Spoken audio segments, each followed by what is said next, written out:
Nous passons à présent à la mesure de la pâte et la bénédiction du prélèvement. Dès que la quantité de la farine atteint, alors il y a plusieurs avis, on va voir à peu près 2-3 avis, même 4 avis.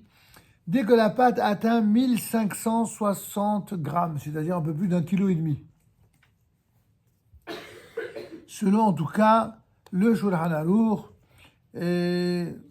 qui affirme que la quantité doit atteindre le volume, tenez-vous bien, pour la précision, de 43,2 œufs, qui correspondent à... Tout ça, c'est des mesures qui apparaissent dans le Talmud et qui sont converties, puis reconverties d'abord dans le Shulchan Aruch, puis dans les poskim modernes.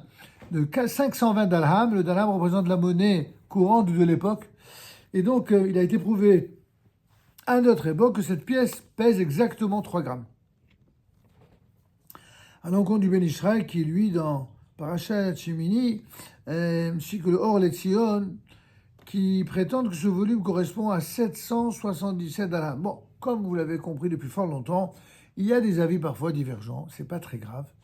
C'est-à-dire que quand il y a des avis divergents, selon les situations, on prendra soit l'avis le plus rigoureux, soit l'avis le plus cool, soit celui qui est intermédiaire, soit ce qui est rendu possible par la situation dans laquelle vous vous trouvez, tout simplement.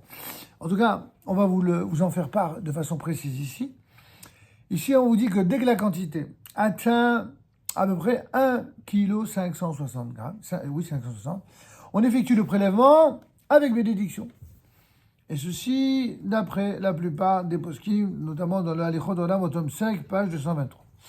Néanmoins, si la quantité atteint au moins 1470 grammes, c'est pas beaucoup moins, mais c'est quand même moins, 1,470 kg, il est bon de procéder au prélèvement sans bénédiction, d'après, en tout cas, de nombreux poskim modernes. Les décisionnaires ashkénazim préconisent de prélever sans bénédiction à partir de 1,250 kg. C'est même le plus apparemment suivi, même en Afrique du Nord.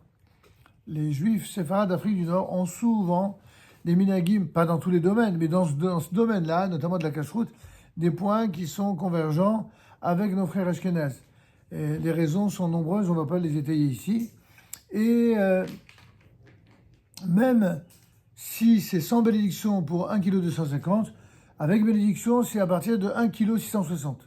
Donc déjà, si j'ose dire, c'est beaucoup plus abordable.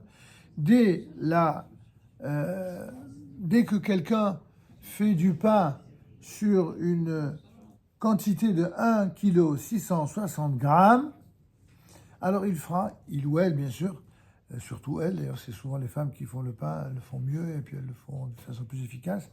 En plus, c'est la mitzvah, c'est une des 3 mitzvot qui sont préconisées pour les dames. Il n'y a pas d'interdiction pour un homme juif de faire du pain ou d'allumer les veillées de Shabbat. Mais c'est quand même une mitzvah qui est, j'allais presque dire, un cadeau d'honneur à une femme que de lui donner la primauté, à part si elle est en train d'accoucher ou si elle est malade, ou auquel cas même le mari pourra le faire pour elle. Mais bon, c'est quand même une mitzvah. Appelez-vous Chana. Hala, Nida et Adlakat Haner, Adlakat Nerot, qui sont les 3 mitzvot plus particulièrement associés au mérite des femmes. On ne prélèvera donc cette mesure que si l'on a... Excusez-moi, je me suis trompé. Donc on a dit que... Donc de nombreux décisionnaires ashkénazes préconisent de prélever sans bracha à partir de 1,250 kg et avec bénédiction à partir de 1,660 kg. Je pense que Rabbi Shalom Essa se reconnaîtrait dans cet avis. De mémoire, il faudrait que je vérifie quand même cela, puisqu'il n'est pas cité ici. En tout cas, avant le prélèvement, on récitera une beracha, la bénédiction suivante. Alors, retenez bien, mesdames, notamment, Baruch, Ata, Amonai, Eloheinu melech haolam, Asher, Kiddeshanu, Bemitzvotav, Vetzivanu, Leafrish, Hala Teruma. Certains disent Leafrish, Hala Teruma, et d'autres disent Leafrish, Hala Minaïsa. Selon les minagim, Teruma Minaïsa, ou Leafrish, Hala Teruma. Béni sois-tu, Éternel, notre Dieu, roi de l'univers, qui nous a sanctifiés par ses commandements et nous a ordonné d'effectuer le prélèvement de la pâte, tout simplement. Certains disent Chala Trouma et d'autres disent Chala Minaïsa. Tov. Après avoir prélevé une petite quantité de pâte, alors on dira Harezo Chala Teruma, voici donc la Chala Teruma, et d'autres prononcent seulement Harezo Chala. C'est la même chose, ça veut dire la même chose. Ça veut dire qu'on consacre d'une certaine manière la chose, c'est ça la Chala, le prélèvement. Si on a procédé au prélèvement en question sans avoir préalablement récité de bénédiction, alors malgré tout le prélèvement en tant que mitzvah sera valide. Il ne sera pas nécessaire d'effectuer un nouveau prélèvement ou de prononcer une bénédiction qui n'aurait pas été prononcée. Les khatrila, le minhag, c'est de faire la bénédiction à partir d'un certain dosage, une certaine quantité. Si on ne l'a pas fait, l'essentiel c'est d'avoir fait la mitzvah, même si c'est sans l'avoir. C'est clair pour tout le monde. Aussi doit-on prélever la pâte après l'avoir pétrie, bien sûr, comme le rappelle le Shulchan Aruch, mais si le prélèvement a été effectué sur la farine, c'est-à-dire avant d'avoir été pétri, ça n'a absolument aucune valeur. Parce que ce qu'on appelle challah, c'est du pain qui a été pétri, c'est pas de la farine en herbe, pas de la farine crue comme ça. C'est bien clair. Alors, a posteriori, il est permis d'effectuer le prélèvement après la cuisson du pain, là aussi. Si sur de la farine seule, ça n'a aucune valeur. Si c'est prélevé sur de la farine qui a été pétrie, c'est l'idéal.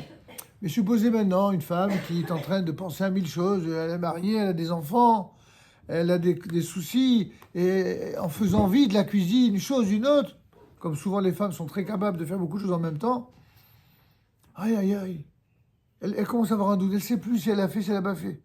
Donc déjà, si elle a un doute pour la bracha, dans le doute, elle ne va pas refaire le bracha. Elle a même un doute si elle a fait le prélèvement, vous vous rendez compte? Tellement elle était plongée dans les soucis. Dans ce cas-là, dans le cas de doute, elle peut tout simplement, même une fois que le pain sera cuit, elle pourra faire un prélèvement sur le pain cuit. Et ce prélèvement rendra également quitte le goût de challah interdit qui serait absorbé par la plaque du four pendant la cuisson. Parce qu'en fin de compte, la challah en question, elle a un goût d'interdit, elle a un statut d'interdit puisqu'elle est consacrée. Vous comprenez cela? Et donc si ça a été déjà cuit et que vous retranchez un prélèvement, alors du coup, ce prélèvement, il n'avait pas été effectué. Donc il était inclus dans la partie qui est théoriquement, qui aurait dû être enlevée. Malgré tout, ça ne rend pas... Parce que d'habitude, un interdit, il peut rendre interdit le reste, y compris la plaque, y compris... Dans ce cas-là, ce ne sera pas... Et ça ne va pas jusque-là. Il sera donc permis de réutiliser cette plaque sans aucune cachérisation préalable. Ce n'est pas de nature à rendre taref. C'est juste que c'est un problème symbolique ici de consécration. D'accord? Et sans bénédiction, là. Oui. Oui, après coup, oui.